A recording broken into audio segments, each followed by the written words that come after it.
During the years of the transatlantic slave trade, families were splintered, their lineage lost, leaving unanswered questions for many African Americans to this day. Questions like, where did I come from? Who are my people? I'm tired of being labeled. I'm an American. I'm not an African American. I'm an American. Oh, girl, don't set up the Twitter on fire. I'm sorry. What? I'm sorry. My Lord. What did you just say? Stop the tape right now. Okay. I will say this. What? I mean, I don't know where my roots go to. I don't know where my roots go to. I don't know how far back they go. I can't go on, I don't know how far back, and I don't know what country in Africa I'm from. But I do know that my roots are in Louisiana. I'm an American. And that's a colorless person. Because we are all people. I have lots of things running through my veins. Everything we were told was a lie. It's buried deep in all our memories, in our identity. They lied to us. It's time they know the truth about us. Korean scholar.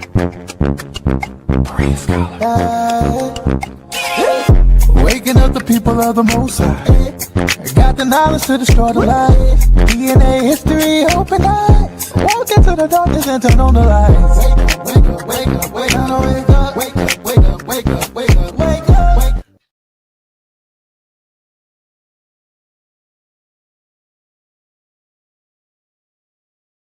Herself, Phyllis Wheatley, Frederick, because they thought Negroes couldn't read and write.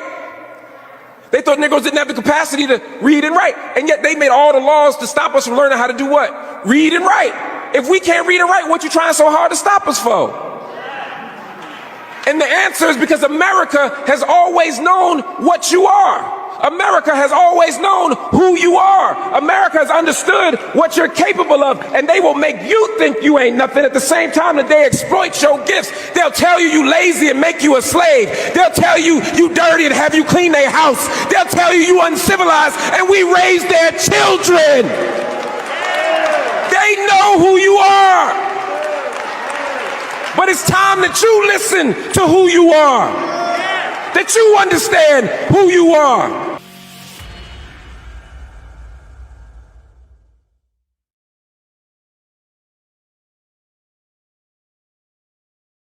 I want to hit it with Africa. Tarzan, run around, no clothes on, be honest. And what about America, red, white, and blue, and apple pie? That's because this word right here, which is nothing but his story. You didn't know that? It's all history is somebody's story. You know what I'm talking about. Columbus didn't discover America. He was lost. And in the end discovered him, and Abraham Lincoln didn't free any slaves. Or another way to look at it, my story is very, very close to the word mystery. And I want to clear up a couple of mysteries right now. The book is titled Great People, Past and Present. What happened to a people that built the pyramids and yet now live in projects? What happened? What happened to a people that are the first to read and write using a term called hieroglyphics and yet now can no longer read or write? In essence, what happened to a people in terms of Egypt? It's amazing. King Tut came to America, and we didn't realize that King Tut was one of us. Somebody mysteriously took Egypt out of Africa and placed it in the Middle East. Now, how do you take a country out of a continent and then call it something else? As a result, we didn't realize that Egypt is in Africa. Egyptians are Africans, and we were the ones that built those pyramids. But my new history book, Lessons from History, Celebration in Blackness, for elementary, and there's also one for high school. You see, we are concerned about some issues here. The first one being, where do you start? You see, we have found that many black youth are embarrassed talking about the history. The Jews, now about the Holocaust, but us about slavery. I think one reason is where you start. The law says where you start will determine where you end up. Now, where do you want to start our children? If they started in 1619, they start on a plantation. That means they'll probably end up in a ghetto. But if you start 4 million years ago on a pyramid, they end up being free. Now, where do you want to start? On a plantation or on a pyramid? Because depending upon where you start will determine where they end up. Our first problem is we've been starting in the wrong place. And you cannot discuss 4 million years in 28 days. Black History Month. Now, I'm glad we got the month. It used to be a week. But you can't discuss 4 million years in 28 days. It's simply not enough time. And then the other issue, what are we going to discuss? You see, if all we're going to discuss are names and dates and events, then you can do that in about 28 days. When was King born? 29. When did he go to DC? 63. When did he get the Nobel Prize? 64. When did he die? 68. That would never change. But if you want to make it relevant, you connect the past with the present and with the future. In other words, what were our mistakes? Because the mistakes you want to avoid, and the strengths you want to reinforce. I'll say it clearly. Those that don't know their history, don't know their mistakes, are destined to repeat it over and over and over and over again. Those that don't know their history, don't know their mistakes, are destined to repeat it over and over and over and over again. Those that don't know their history, don't know their mistakes, are destined to repeat it over and over and over and over again. Our children need to know their story, and it did not start here. And it should be more than just names and dates and events. They know who you are. But it's time that you listen to who you are. That you understand who you are. As far as the other situation, it's just so sad. You know, what stands out to me is just watching the Republican convention, and they're spewing this fear, right? Like, all you hear is Donald Trump and all of them talking about fear. We're the ones getting killed. We're the ones getting shot. We're the ones that we're denied to live in certain communities. We've been hung, we've been shot, and all you do is keep hearing about fear.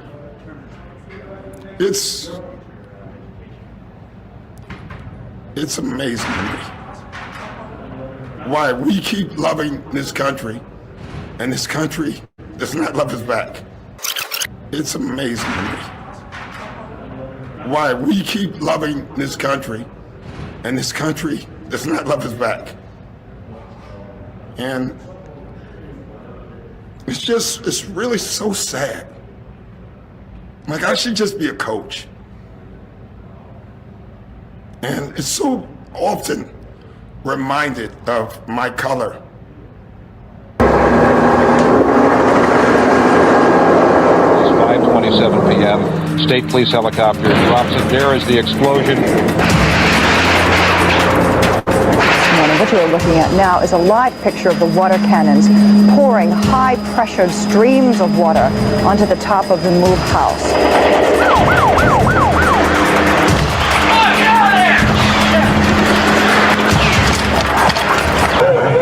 30 years ago, when the MOVE activists were bombed here in Philadelphia, the ways in which this country was terrorizing black communities, I'd love to say that things are totally different from then to now, but in so many ways, the attacks on our movement continue to persist.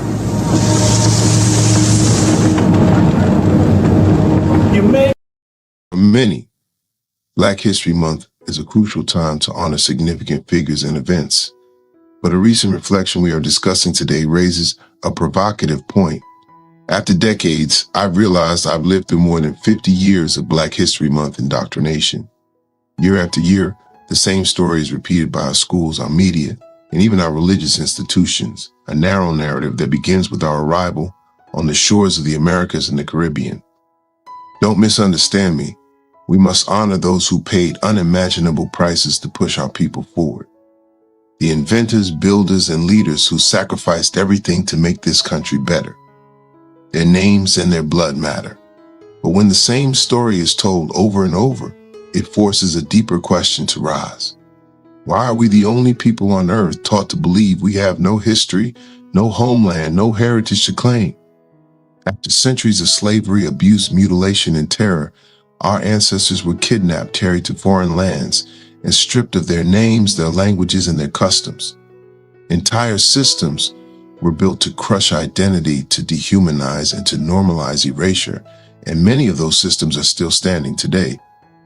Research even shows that people severed from family and ancestral ties face higher risks of instability throughout life. So this isn't just history we're talking about. It's memory, identity, and the psychological cost of being taught that your story begins in chains. Before we were enslaved, we were someone. And this journey begins by tearing down the systems of erasure and following our identity all the way back home. It's time for us to wake up and discover the whole truth in order for us to truly be free. Berean scholar. Berean scholar. Berean scholar. Waking up the people of the Mosaic. Got the knowledge to destroy the lies. DNA history, open eyes. Walk into the darkness and turn on the lights. Wake up, wake up, wake up, wake up, wake up, wake up, wake up, wake up, wake up, wake up.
Forget. Now I hope you was able to hear me when I was not on screen all this time. So if you were able to hear me all this time, please put a 1 in the chat. Shalom, brother. Ivan, we're glad you're here. So, and Yosef, woke Yosef, how you doing, brother? Sister Jerry, thank you. I hope you got my request. Hope that's okay with you. So if you guys was able to hear me, please put a 1 in check so I'll make sure I wouldn't just talk to myself. Oh, it was a 2. You was not able to hear me. So you was just sitting here and I was talking to myself. Wow. I am sorry. Sorry about that.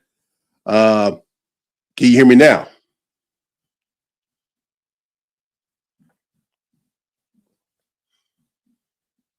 Is everybody able to hear me now? All right, there's one in chat. If you can hear me now. All right, great. I am sorry about that.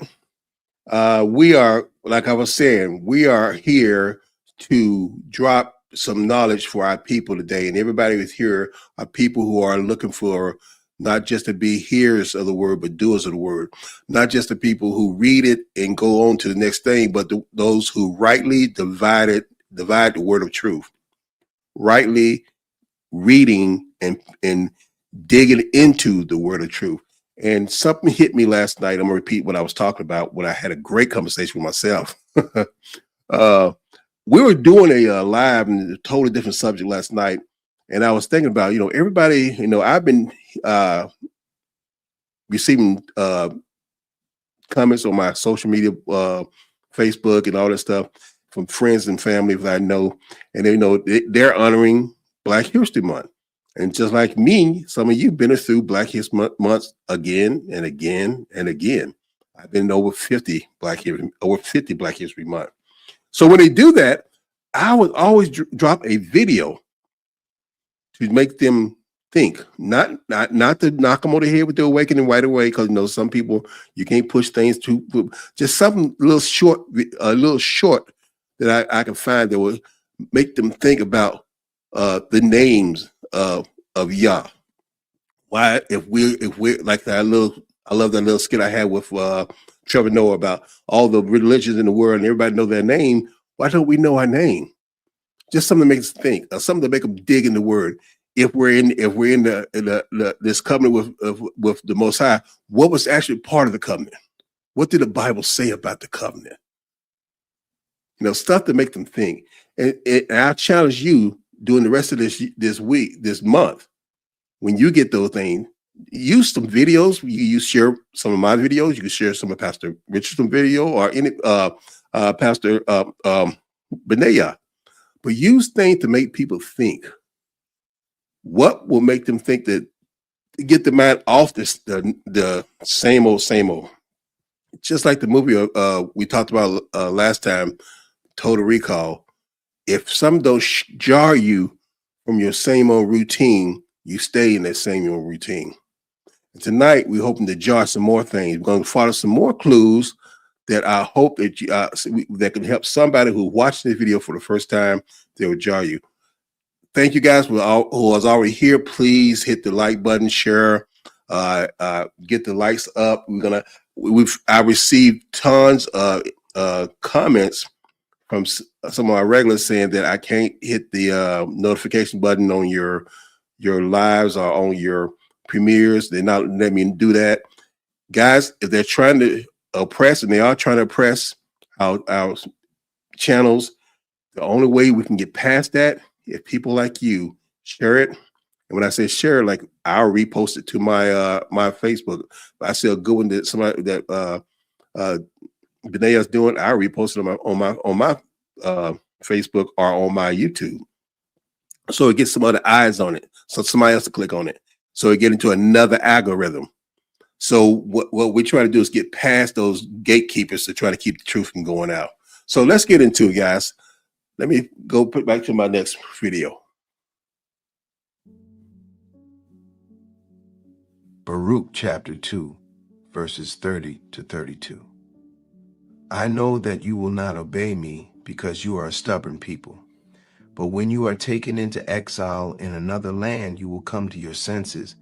Then you will realize that I am Yahweh, your Elohim, and I will give you a desire to know and a mind with which to understand. There in the land of your exile, you will praise me and remember me.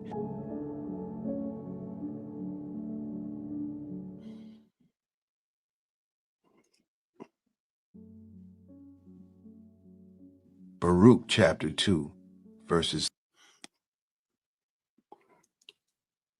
when you are in the land, I want to put that up so I can just put the scripture up there. Give you a desire to know and a mind with.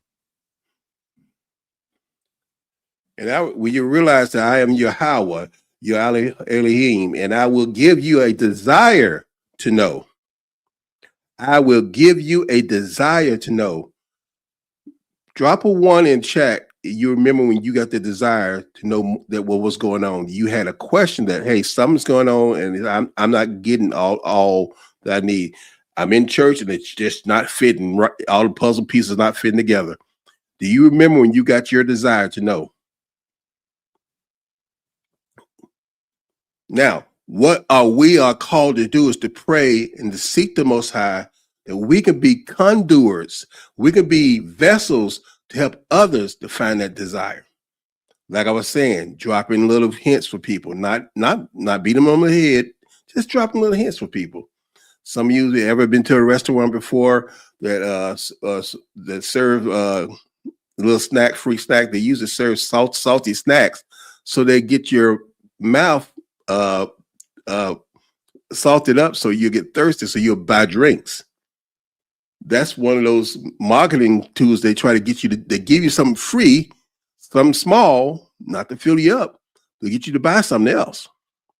So we need to do things to be fisher of men. So when he gives a desire to know in our mind, which we'll understand, because he's opened up our understanding now. That's now information that we didn't have back in the day. We are able to research a lot. Tonight, we're going to go farther on what we touch. Last week, we connected the pews in the First African American Church in Savannah. We connected some other clues that took our people back. The songs like Kumbaya from the Gullah Geechee, another song that a lady gave to her child that passed down to generation, that they traced back to I remember Sierra Leone, because Sierra Leone mean the Lion Mountain. And he traced them back to that tribe there, the Gullah tribe. And that's what Gullah Geechee, he traced back to the Gullah tribe. That's not a coincidence. But that tribe knew the lyrics of the song, they sung along with them. So they were able to connect these people back. And we also traced their DNA to be E1B1A. Tonight, we're going to go with some other hints that we have picked up and we have shared. How many of you have ever traveled and did some of the sightseeing in the Virginia area? There's a place, Farm County, Virginia. It's north of Richmond. That's called Israel Hill. And we're going to talk about that. Out here in the middle of Farmville, Virginia, on a little history expedition here. And I'm at the first, let me tell you, just in case you want to come and check it out for yourself, I'm in Farmville, Virginia, and this is the intersection of 3rd Street. If I go to the left, I'll be at Industrial Park Road. If I go Now, I'm going to ask right for that. Somebody said they're from Virginia. Do you know what he just said? You know where their location is? He just said Industrial Park Road. Have you been there? Drop it in check. You had. Go to the right, I can go up Lane Street. And at this intersection right here, we have this sign. Let me show you this sign here. I think it's pretty interesting. This is mile marker I-14A. And it says Free Blacks of Israel Hill. Just to the west lies Israel Hill, settled in 1810 to 1811 by approximately 90 former enslaved persons who received freedom and 350 acres from Judith Randolph under the will of her husband, Richard Randolph, cousin of Thomas Jefferson. These Israelites and other free African Americans worked as farmers, craftspeople, and Appomattox River boatmen, son of Judith Randolph, under the will of her husband, Richard Randolph, cousin of Thomas Jefferson. These Israelites and other free African Americans worked as farmers, craftspeople, and Appomattox River boatmen. Some labored alongside whites for equal wages and defended their rights in court. The family early settler Hercules White bought and sold real estate in Farmville and joined with white citizens to found the town's first Baptist church in 1836. Israel Hill remained a vigorous black community into the 20th century. See, it says these Israelites. These Israelites and other free African Americans. Right here. Israel. And if you walk on the opposite side of it, it says the same thing on the back side here. See? It's pointed out to you. It says these Israelites and other free African Americans. Quite interesting there.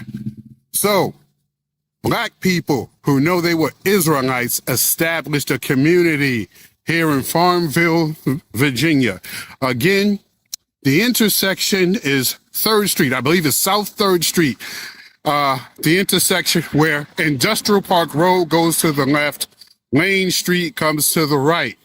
And if you turn around right at the corner here, you see this. Free Blacks of Israel Hill.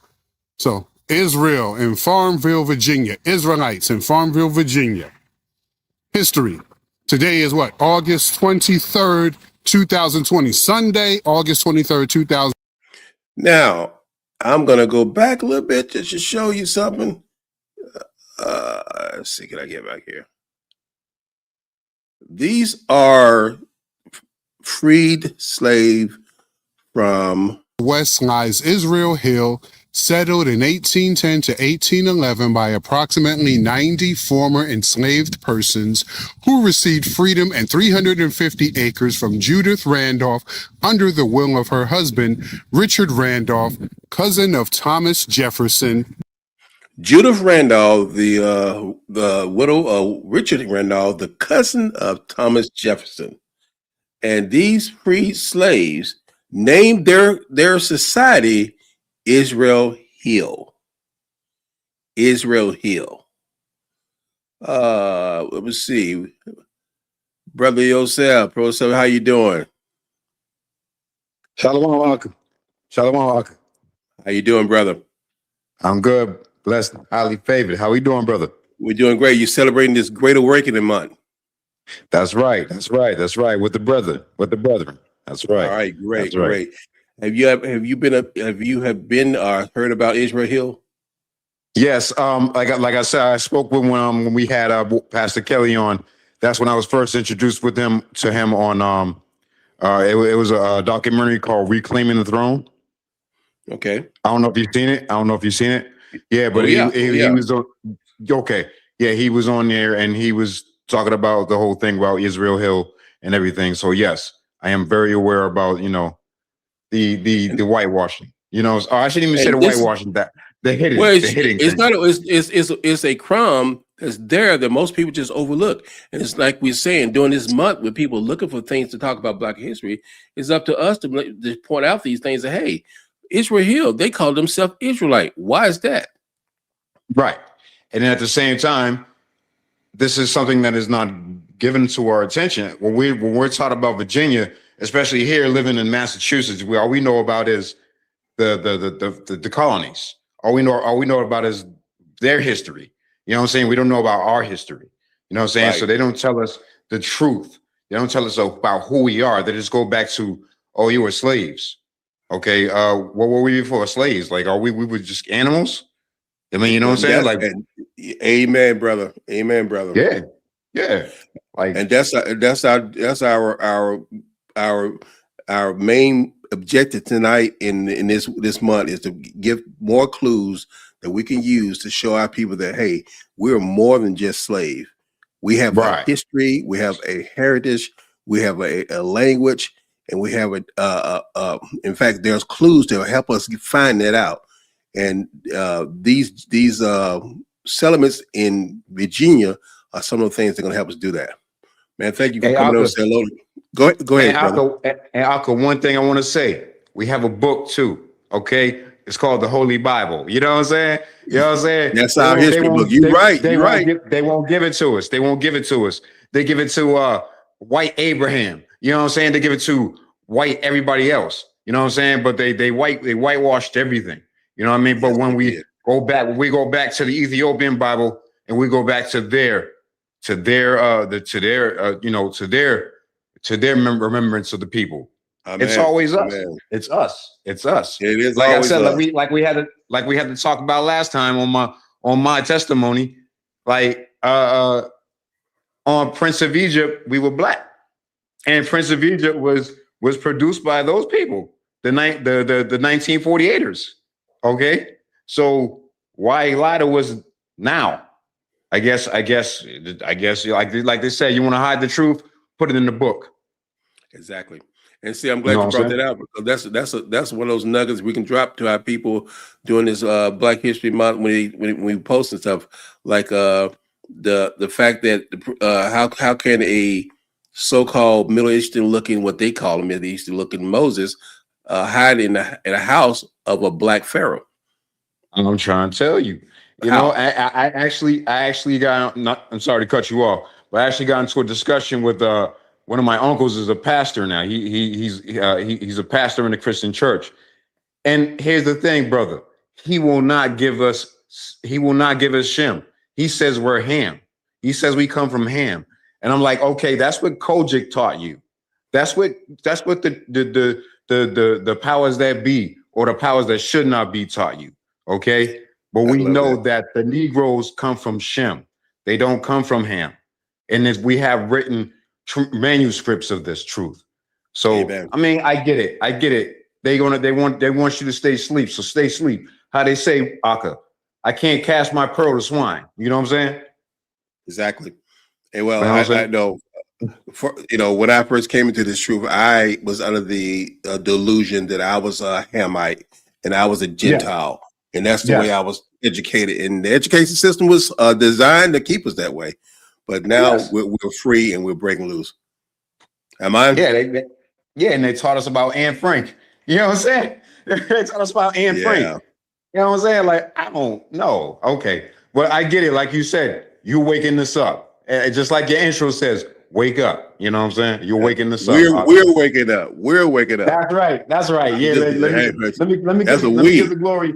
Let me give the glory to Yah. Okay. Let me give the glory to Hallelujah. Yah. That's right. All praise to the Most High, Yahweh. Thank you for coming on and saying hello to us. No, for sure, Aga. Y'all have a blessed night, all right? Shalom. I'll see you in the chat. Okay. Love that brother. All right, guys. And when we send this community in Virginia was not the only community in Virginia we're going to deal with. I think we have another face coming up. Let's see. We got Pastor Richardson. How you doing, brother? I'm doing good. I'm just adjusting my mic here.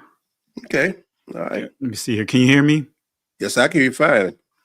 Why am I hearing I'm hearing an echo here on my end. All right. Is that better? Can you hear me? You sound good. Okay. Yeah, on my end I was hearing the echo. It's I was just listening to the discussion, especially with Israel Hill, because I did a presentation on that like probably about 8 or 9 years ago, and got some local documentation on that as well. And it's not just our people identifying as being Israelites; it's the community recognizing them as Israelites, because this is a historical marker that has to go through approval. So this is actually a landmark. And, with these type of markers, you have to go through approval through that local government in order to have this displayed. That's right. So this here, it's not just our people, because when you start listening to the narratives, they will uh, try to say that we self-identified, right? As if we just came to this realization and through reading the scriptures, and hey, this is who we are, and because we're looking for something to attach to. You heard some of those type of narratives Yeah. that we're not really the people, but because of what we read in the scripture, like us and like other communities, we can identify with the persecution. But that's not what this marker is saying. This area is not just our people identifying as Israelites. They are recognized by the community. They are recognized even by the presentation of this land to them, the whole nine. They are recognized in this local government as being Israelites. And that's what that mark is actually saying. It's not just us identifying. They are making it clear. They know who those our ancestors are in that area. And like you stated, there's other areas that our ancestors lived in. We just have to pay attention to the details, and there's a lot of breadcrumbs around us. I yield. I'm glad you brought that out. That's right. In order for that marker, that landmark to be put up, it had to go through a board. It had to be voted on. Then they had to come up with the inscription, and that inscription does say Israelite. You're right. Community had to okay that. Good, great point. Yeah. Great So point. and that was one of the ones one of the pieces of history I used to argue, for when I say argue, for is presenting that to many of the pastors here and other pastors that I would communicate with. And, it just gets to a point that only thing you can do is just give the information, and kind of like what we're taught with, discipleship, or should we say evangelism, what the scripture tells us, hey, one water, you know what I mean? One planteth, another water, but the Most High is going to give the increase. And so only thing we can do is like the hardest part of that, planting seeds is the one that's actually breaking the ground. A lot of people want to plant the seed, but they really don't want to be the tiller of that ground, to have to make that ground, cultivated so that way that seed can properly germinate. Do the And work. so that's the key. That's where the work really is. Yeah. And I'm sure with your children, you're doing grass, and yeah, they want to throw seeds out when you're throwing seeds. But when it's time to actually, turn, like the old school would say, turn that ground over, you know what I mean? They don't want to grab that shovel. All of a sudden, they tired. All of a sudden, they want to go in the house and chill with mom. So I'm saying all that to say is that, and to encourage the brother that was on as well, just keep teaching the truth. You know what I mean? And leave it at that. Yeah. So. Well, since we're in Virginia, we're going to stay in the Virginia area, because a lot of things that went on there are a lot of things that happened in that area. Just like we said last time, we saw that the slaves came through the port of Savannah, and they were mostly transported throughout the South. At first, mostly through the Mid-South and Virginia. And we're gonna. Let me see, can I get this up on the stage? Let's see.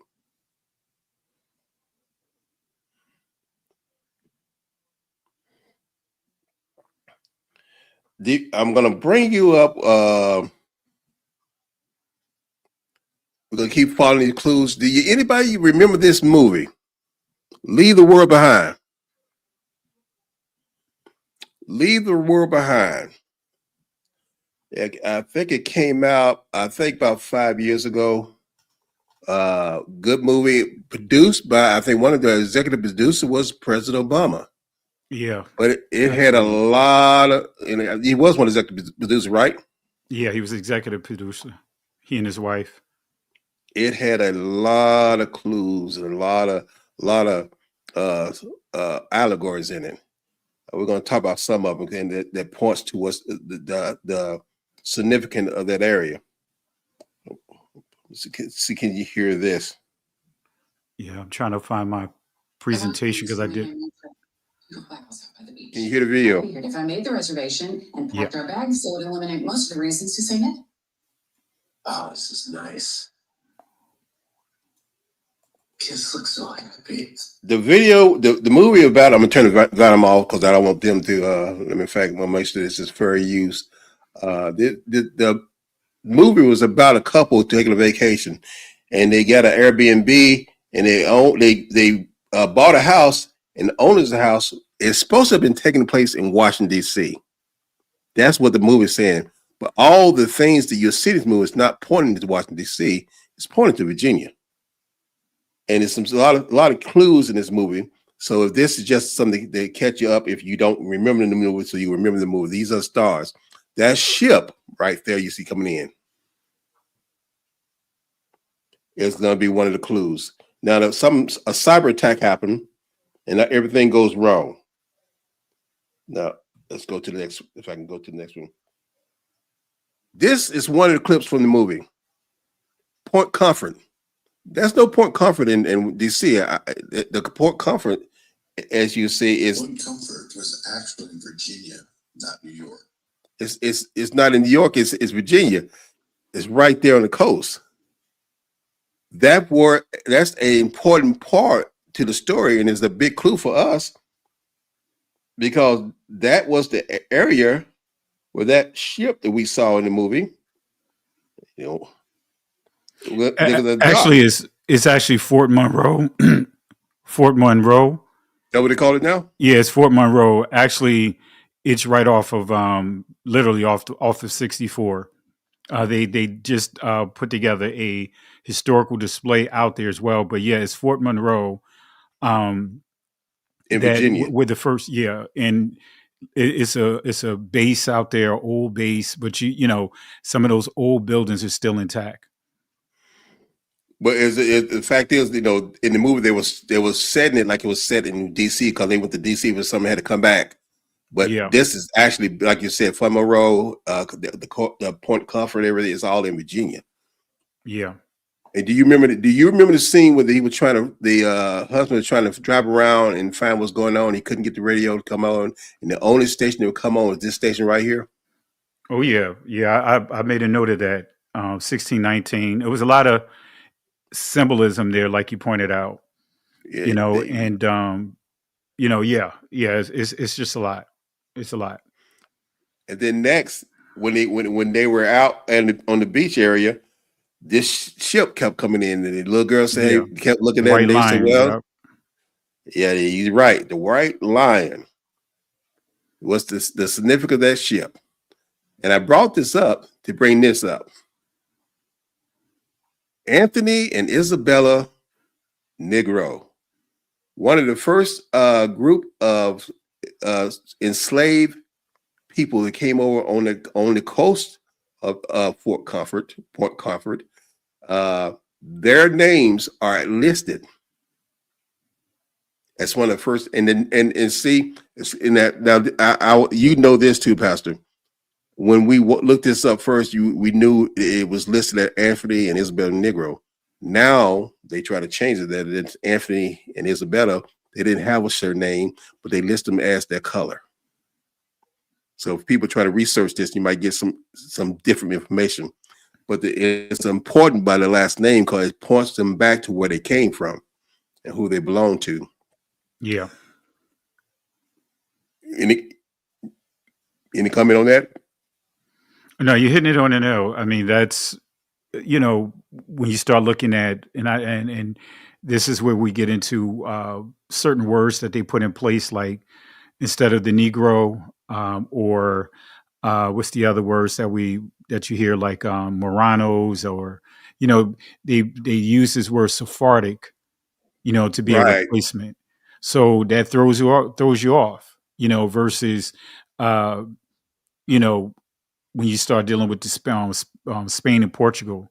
So of course, when you see Negro, I'm not surprised as you see that they start rewriting the history, as you pointed out, even with the last names, because that names make a world of a difference. It's almost like a breadcrumb, to kind of get back to certain areas and see proper context of certain things, and as you pointed out, these individuals here, they were Israelites, and the name tell you where they came from by way And of. it was a major breadcrumb. In fact, and in fact that movie has so many breadcrumbs that pointed to that time, 1619, to that area where they first came in.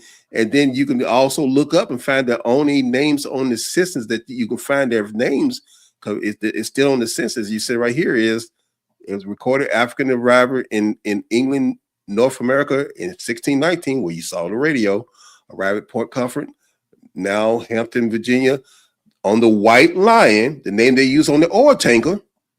All those signs. The names are listed as Antonio, Anthony, Isabella, Negro, and their name. In fact, that family is still there now, and they're taking on the surname Tucker. But the family is there now. I'm gonna play this right here, right quick. Rwanda, from where they were exported.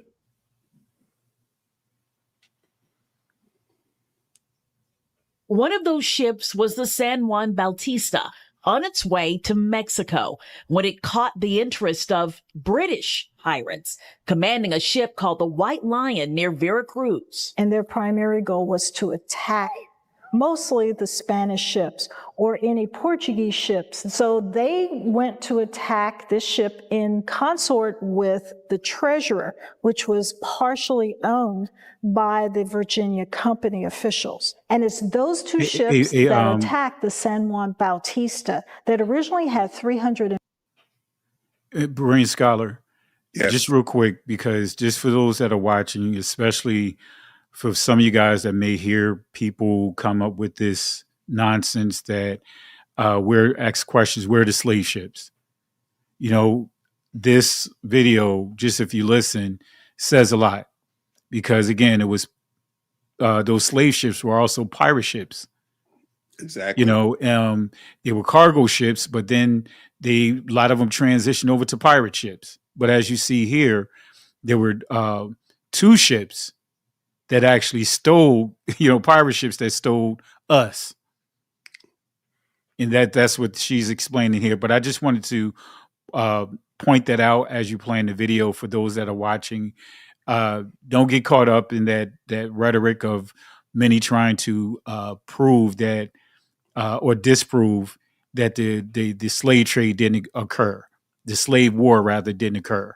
And that's one of the arguments that they will say is, we're the slave ships. And they're right. They're right before you. Matter of fact, Pirates of the Caribbean. Yeah, that's what I'm going to say. Go ahead. That's that whole ship, is based off of the Black Pearl. Slave ship. Yeah, the Black Pearl is actually a slave ship that is based on. So just wanted to point that out, because I know that that's one of those things that unfortunately, like Paul talks about in Romans chapter 1, ever learning but never coming to the knowledge of truth. That's what many of our brothers and sisters are experiencing right now. And I'm glad you brought that out, Pastor, because that's another clue. If you guys want to dig deeper, I did this before because I was looking at a documentary that made that same statement, and I was thinking about researching the origin of the Blackbeard, because I'm hearing where Western Carolina and their mascot is the pirates. Where that came from, and what was some of their treasures they were stealing. And they will tell you it was rum, which had to do with the slave war. It was gold money, because they were buying it, and it was slaves. Yeah. And you'll see out in what's that, the Bahamas, you'll see when I was out there, there's a museum that talks about what's his name again? You just mentioned his name. Blackbeard. He's mentioned out there, of doing the very thing with slaves.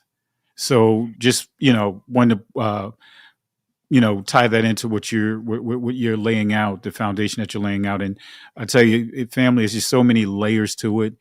And they know it. They know it. When I say they, not sound like a conspiracy theorist, all these Abrahamic faiths, they know the truth, the origins of these faiths, the so-called fathers of these faiths, these systems, they know it.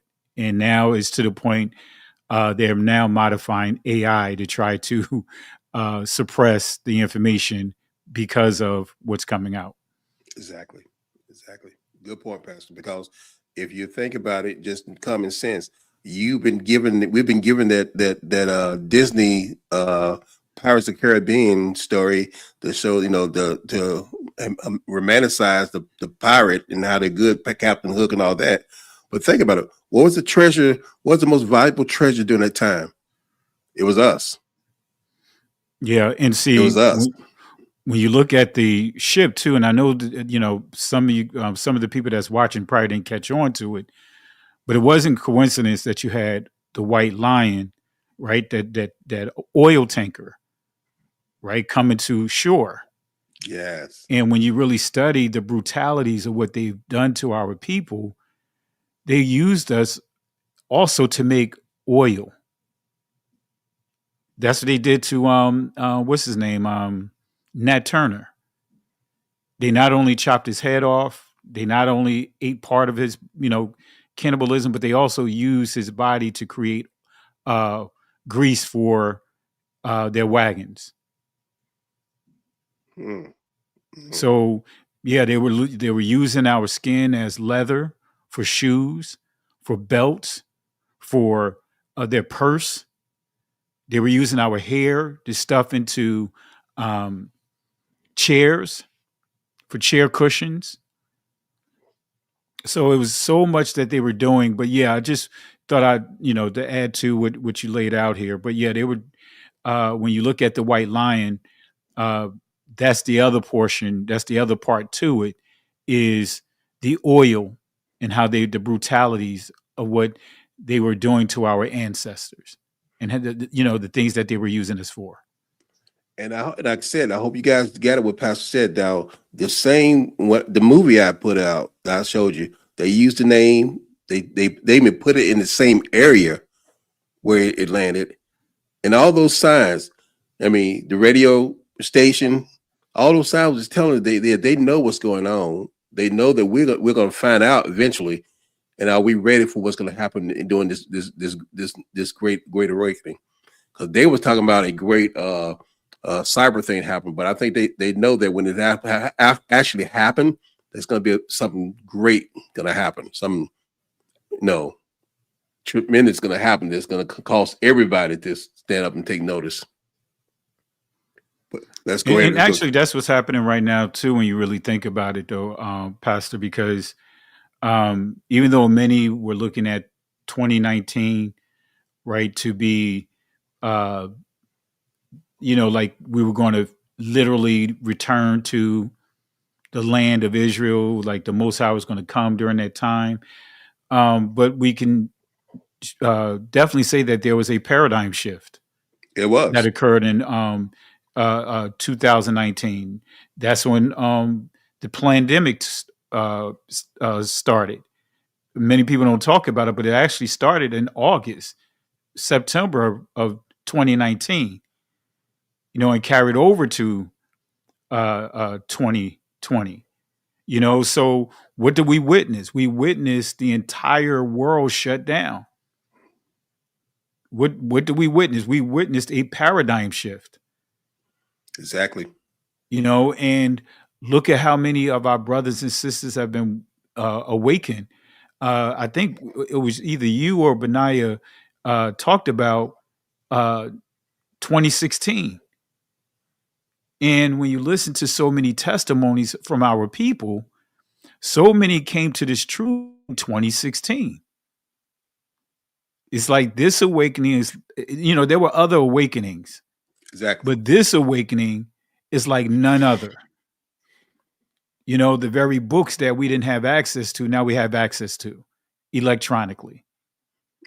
So that paradigm shift occurred, and we are still witnessing. And to your point, Christ talks about, he made it clear, after the great tribulation, or after the tribulation, the scripture says that there's going to be a cry. Yep. And when you really go into the Greek, it says that we're going to cut ourselves off, saying that we can't depend on anyone anymore.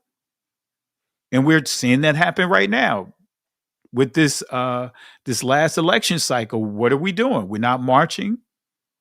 We're not doing any of those things. So I'm in agreement with you that I believe that we're going to witness something tremendous, Yeah. something that's going to be huge, Yeah.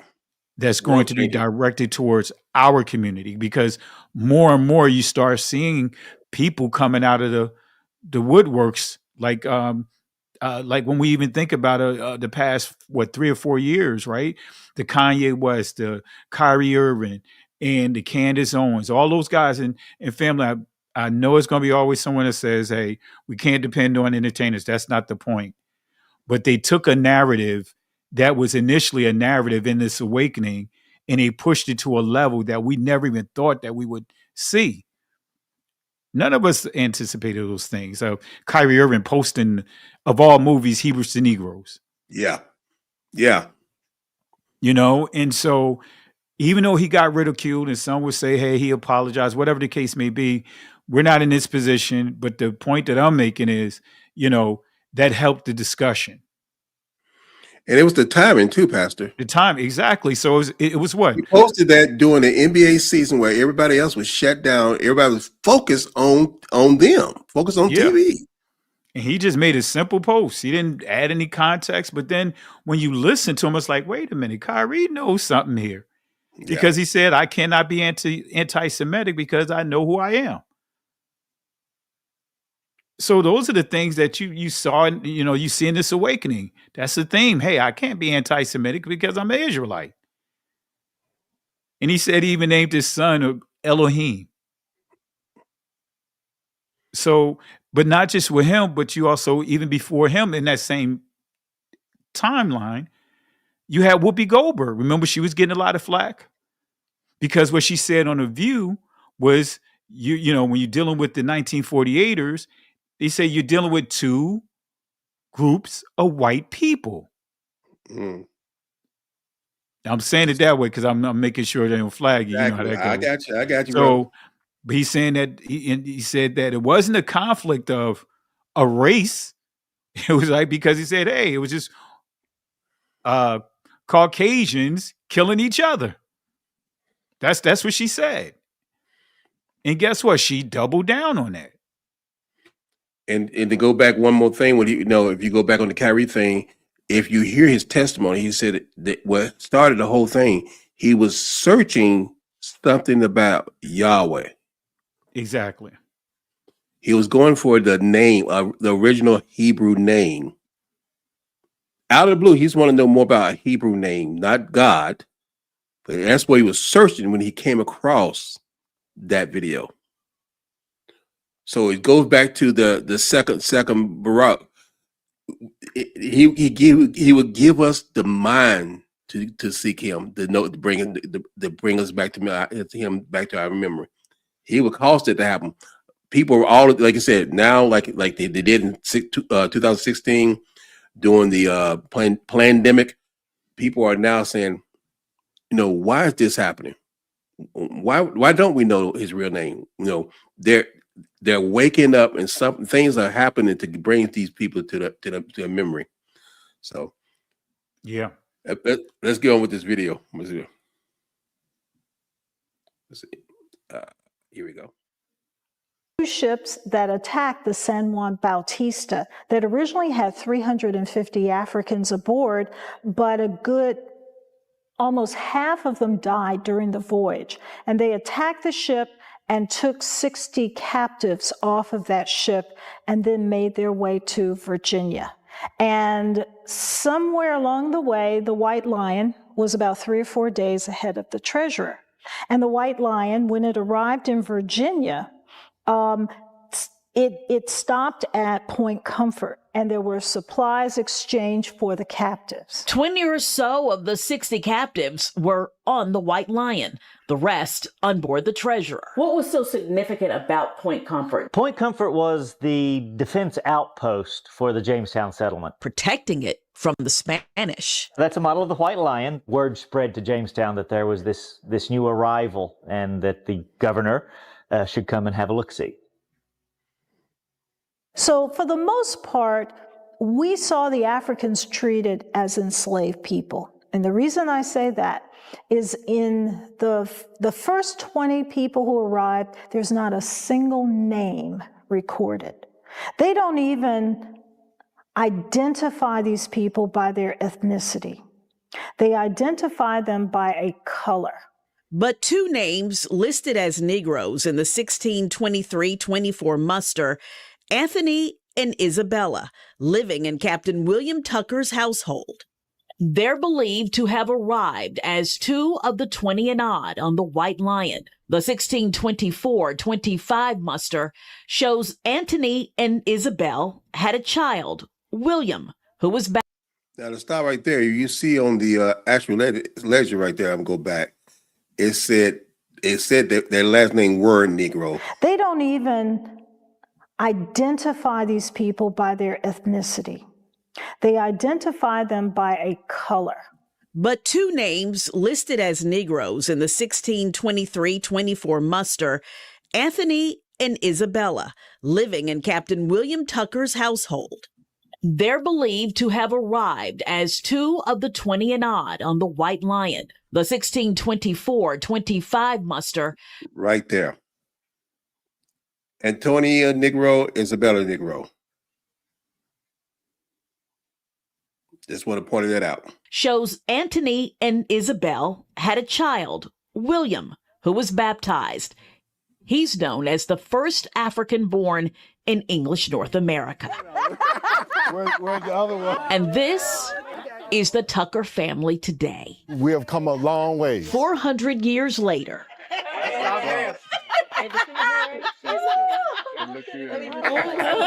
Now there's a family attached to the story, so you can actually see it and you can hear it from us, hear the actual narrative that's coming from us. Yeah. As the family. It's like, yes, we do exist. It's not just in a book. The narrative takes us to the historic 2-acre Tucker Cemetery in Hampton, 7 miles from where the African ancestors stepped off the White Lion. What's going through your mind? A pastor, real quick. Yes. In family, and it just dawned on me too when I saw their name. Tucker is a popular name among the Ashkenazi Jews. Right? Really? So, yeah. You know, they spelt it in many cases Tocker or whatever, Tucker or whatever. But Tucker is a popular name among the 1948ers. Now they try to we know their name, the last name of Anthony and Isabel was Negro, because then we're gonna go to it next. But they try to separate that because that was important breadcrumb who they were. Yeah, and think about it, it's like, okay, how did they get that name, Tucker? Exactly. You know, and who recommended it to them? Because we know that they're Israelites. So one of the common practices when you start looking at these surnames, you'll start seeing common names among the Ashkenazis and the so-called Sephardics. Like Brown, for example, that's a common name among the so-called Sephardics. And they made sure certain names, like their name, wouldn't be there. Yeah. Would be off the books. Yeah. So yeah, I while listening to the video, when I heard them say Tucker, that's what came to my mind, because I do know that when I was doing the research on the merchants, you'll see Tuck, you'll see a lot of those type of names, and those were surnames that the 1948ers and the so-called Sephardics, those guys would take or use just to kind of, I would say, throw the scent off of who's behind it. So when you see Tucker, that is an 1948er name, and I don't think it's coincidental that they are using that. They now go by Tucker versus Negro because they know Negro is pointing to them being Israelites, right? And it was an honorable name, as many people don't know. Negro, niggas, and all that. I'm not getting into all that. Don't want you to get flagged like I've been getting flagged. But, but again, Tucker. And that's the key, family. You start following these scents, you start following these breadcrumbs, you'll see how all of it interconnects. So many of them didn't take on, like my last name is Richardson, which means basically son of Richard. Is saying that Richardson is a slave name, but that name came about of taking on the last name or the name of the slave owner and just add his son to it, or identifying as a slave to Richard, Williamson, and, some of these different names. So, but I just thought I'd point that out. When I heard Tucker, I was like, oh man, is it strictly coincidental that they chose the name Tucker? Nah. Especially with knowing what we know. It was no coincidental, and in fact that they made sure, knowing that their name was on the actual census, they had to make sure that people won't be able to go back and find out what we're finding out. They didn't want us to. We are doing it because we have been, and thanks to the couple of videos, I was going to suggest a couple of videos that Brother Benaya did. And go back to that video, right, when it was showing the manifest, because they didn't spell Negro the same. See, they had those 6 names, but look at how it's spelled versus Anthony and Isabel. Yeah, go back a little bit when they showed the list of the names from the manifest. Okay. All right. Yeah. Now watch this. Names listed as Negroes in the 16. Keep going. 23-24 muster. Go Anthony and Isabella go ahead. living in Captain William Tucker's household. Captain William Tucker. Yeah, keep going. So she got the name They're from believed Tucker. to have arrived as 2 of the 20 and odd on the White Lion. The 1624-25 muster. Go back a little bit, but go because it's when they show other Negroes there. And that's what I wanted Anthony to go. and Isabel had a child, William, who was baptized. Go a little further back. Go a little further back because they showed it there. She made reference to and somewhere their names along not the being way, listed the there, White Lion was about 3 or 4 days ahead of the treasurer. And the White Lion, when it arrived in Virginia, it stopped at Point Comfort, and there were supplies exchanged for the captives. 20 or so of the 60 captives were on the White Lion, the rest on board the Treasurer. What was so significant about Point Comfort? Point Comfort was the defense outpost for the Jamestown settlement, protecting it from the Spanish. That's a model of the White Lion. Word spread to Jamestown that there was this new arrival and that the governor should come and have a look-see. So for the most part, we saw the Africans treated as enslaved people. And the reason I say that is in the first 20 people who arrived, there's not a single name recorded. They don't even... All right, pause. Right there. See how they spelled it? Negors. Yep. And it has 6 names in Negors. And she said that when she made her, as she was giving a commentary, she said that their names not listed, but them being black. But we see Negors. That's another word to kind of look up, right? You know what I mean? Exactly. That spelling of it. So I'm making a note right now, and I'm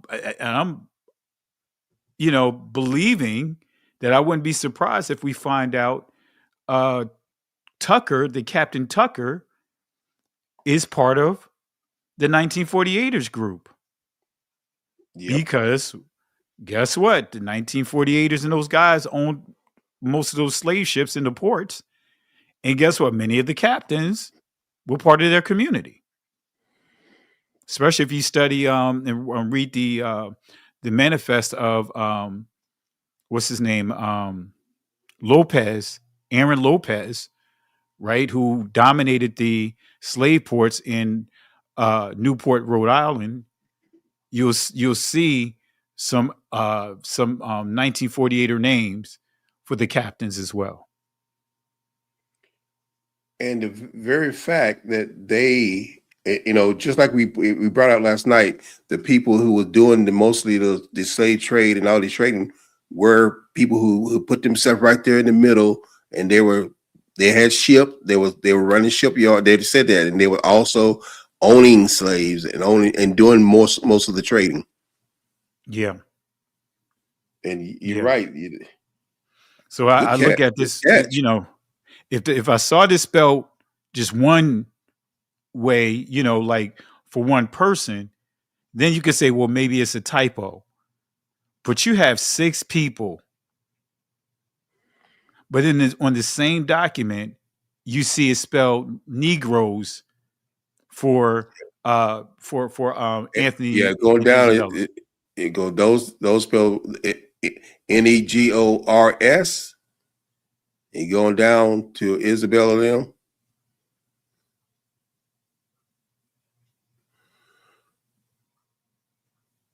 Look at that. They move that R. Exactly. You see what I mean? And I say this over and over again. Names have meaning. Names this is not a typo. Have meaning.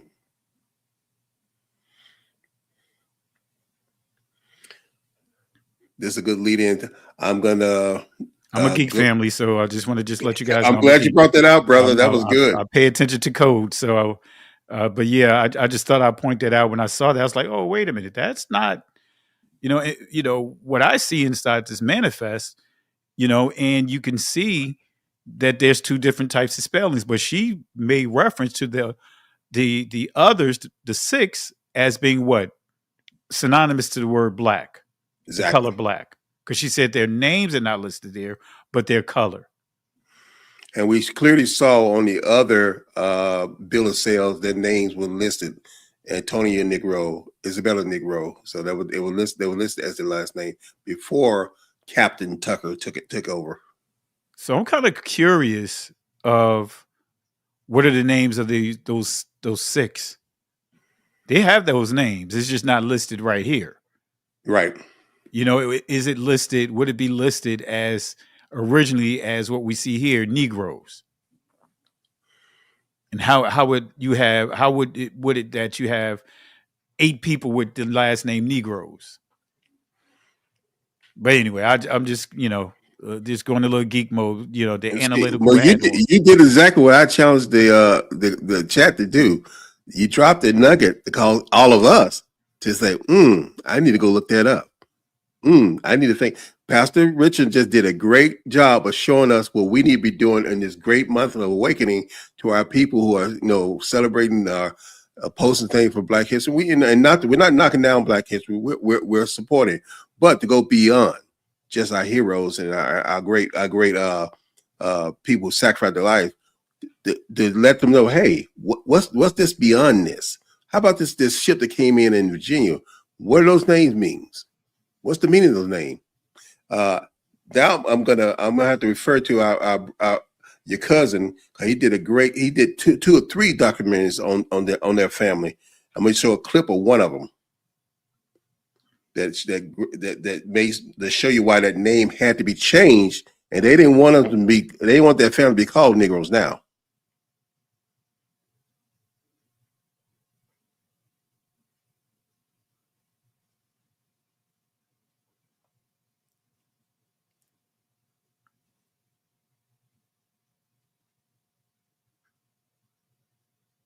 Of the exiles was a hereditary position of honor tracing back to the royal house of David.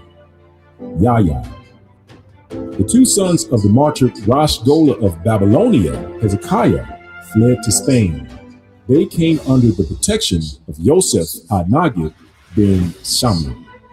Skipping ahead, that is why upon his execution, his two sons sought refuge in Spain, a country where Jewish princes governed. Jews led armies and victorious military exploits, and Jewish learning was at a very high level. Skipping ahead, he lived for some time in Saragossa and was under the patronage of Samuel HaNagid. We have no further information concerning how he might be connected to the Yahya line, other than he is mentioned as a Yahya in Shalshalet al-Kabbalah by Gedaliah ibn Yahya. Nor do we know the names of Hezekiah's two sons. They lived with Yosef HaNagid in Granada until he was murdered in 1066. One brother then went to Saragossa, where he married.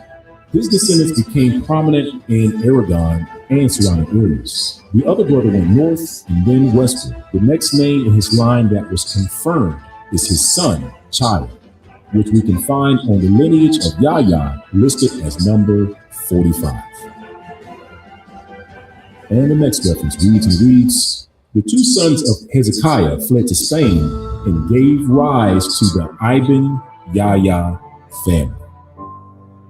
Let's read a quick reference about Yahya, where it says he flourished in Lisbon in the 11th century and died about 1150. He was held in high esteem among the Jews, and King Alfonso I honored him for his courage. After the conquest in Santura, the king presented him with two country houses that had belonged to the Moors, wherefore he assumed the name Negro. And the next reference reads, where he assumed the name Negro. This comes from a documentary that Brother Benaya did called a documentary called Nagas. Yes, Hidden Hebrews, but it ties into Yahya, the Nagods, and all that. Yeah, it's and I'm dropping the link in the chat so you can go listen to the whole video. This is just a clip. I wanted to point that back because he's pointing out a family that lineages that trace back to trace back to the exodus of our people during the Babylonian exodus, back to the family of King David. These great people who were in Seville and Granada had the name Negroes.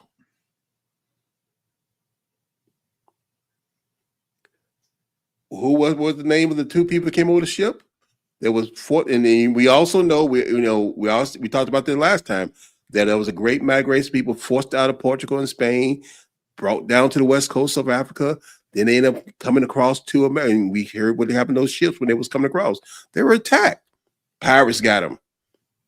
And some of their family members on the ship. Two of them we have names, Antonio and Isabella.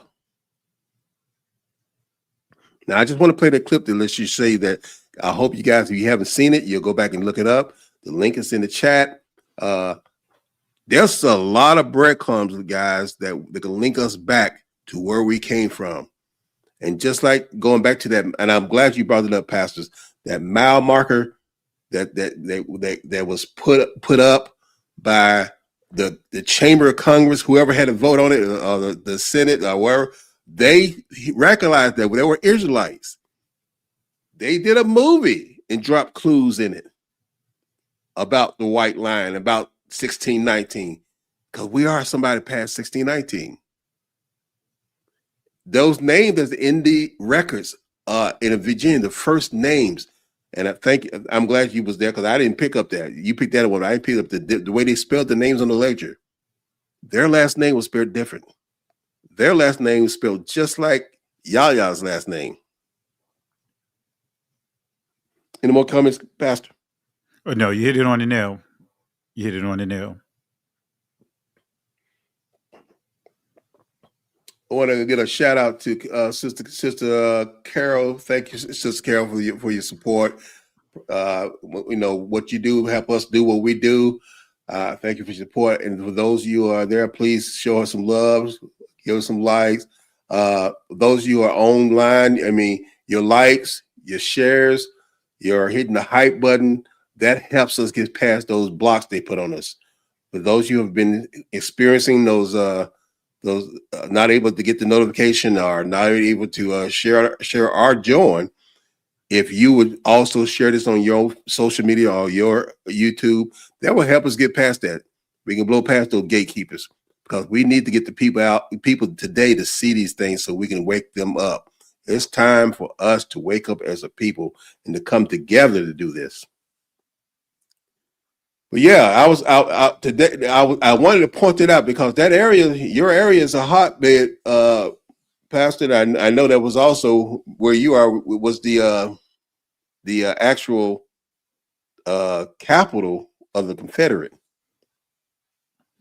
Yeah, absolutely. And family, they're doing all kinds of crazy stuff out here because I took our assembly, was taking them to Jamestown and to just take trips to some of these sites.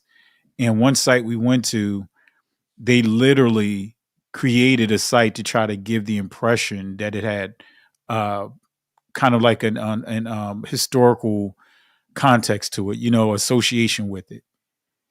So just be careful. When I went there, I was like, okay, where is the houses? Where are the slave quarters? I'm looking for landmarks, you know what I mean? And it was none of that was there, but they were, I saw plans of them building it there. Wow. So to make it look like, their old slave quarters to make money. And to profit all us. They know that we will go and we'll patronize that site just to see our history, and they know what they're doing. And they're probably the same people. Yeah. But go ahead, my brother. Sorry about that. No, you're right. You're right. And we need to be mindful of that because those of us who are honoring our past, honoring our elders, honor those who did great things before us. And then you got people people like us who are trying to find out who we are beyond 1619. But people do things like that to give us information that's not real. Like you said, create something just to pass it off as a historical site so they can charge people to come see it. Yep. But there you have it, guys. I hope that these clues tonight will have you going in and digging deeper, because some of the things we've seen, I don't know. Before I was awakened, Pastor, I did not come across the Israel Hill, but clues like if I seen that the movie that came over that President Obama did, Leave the War Behind, that went right over my head. Yeah. And like I said, when I saw that movie, I was like, man, there's all kinds of symbolisms in this movie. Because I did this is before you and I started connecting, but yeah, I did a reaction video to it, and we just was going through each of some of the key points there, from the dropping of those flyers, you know what I mean, to what they did on the Palestinians, dropping those flyers. It's so many nuggets in there, from the electric cars with what's that? I can't even think of the name now. With Elon Musk, right? With the cars creating bottlenecks. It was just so much in there. And then, of course, like you pointed out, the radio station on 1619. A lot of little stuff. In fact, if you even look at where they slept, there's clues around it, like the wallpaper behind their head kept changing as the crisis intensified. Did you notice that? Yeah. A couple that slept upstairs. If you haven't seen the movie, it's a great thing to go watch and see how many other clues you can pick out. But that's Leave the War Behind. Check it out. There's a lot of stuff that that would just, they said, wow, are they trying to tell us something? I do believe he was trying to tell us something. Yeah, absolutely.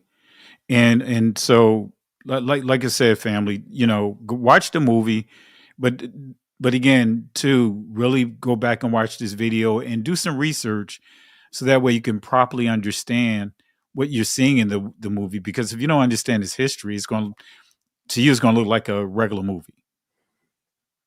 But when you understand the history, like we do, it's like when you watch it, it's like, hey, well, wait a minute.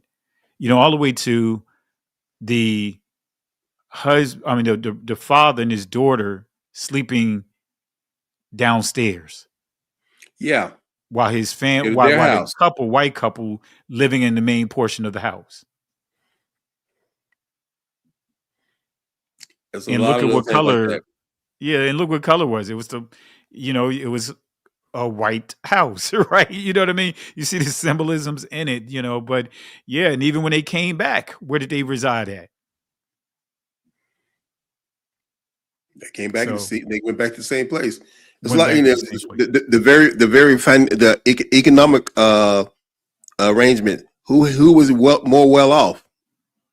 The owner of the house, but they were submitting themselves to the couple that came in who was on a lesser economic status.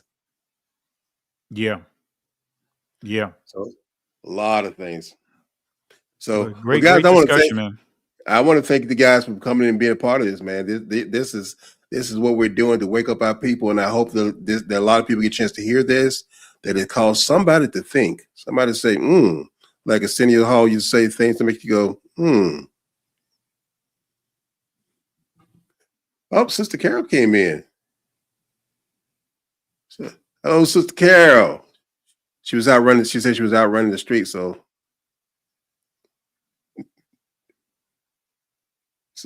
well, we're gonna go ahead and close it up, Pastor. You want to say any last words? Well, you know how I do. I just would say, hey, like the Most High said in Exodus chapter 14, verse 13 and 14, Israel was at a dead end, and they started contemplating going back to Egypt. You know what I mean? And thinking that where they were delivered from was better than where they were going to. And so the Most High gave these encouraging words to Moses to give to them. Fear ye not, stand still, see the salvation of Yahweh. These Egyptians that you see here today, they will not have power over you ever again. The Most High will fight for you. But the kicker is we have to hold our peace. And the Hebrew word there is charash, which means be quiet. Can't go back, can't stay here, keep moving forward. Shalom. Shalom. Thank you, brother. And I just, again, everybody, I just wish you well, that the Most High bless you, keep you, and the face shine upon you. Shalom. What do you think about this topic? Remember to be a Berean scholar. As it is written in the book of Acts 17, verses 11 to 12. Now the Bereans were more noble-minded than the Thessalonians, for they received the message with great eagerness and examined the scriptures every day to see if these teachings were true. It's time to deepen your understanding and see your reflection within the sacred pages. Please click subscribe, and click the notification bell to stay up to date with the Berean Scholar channel.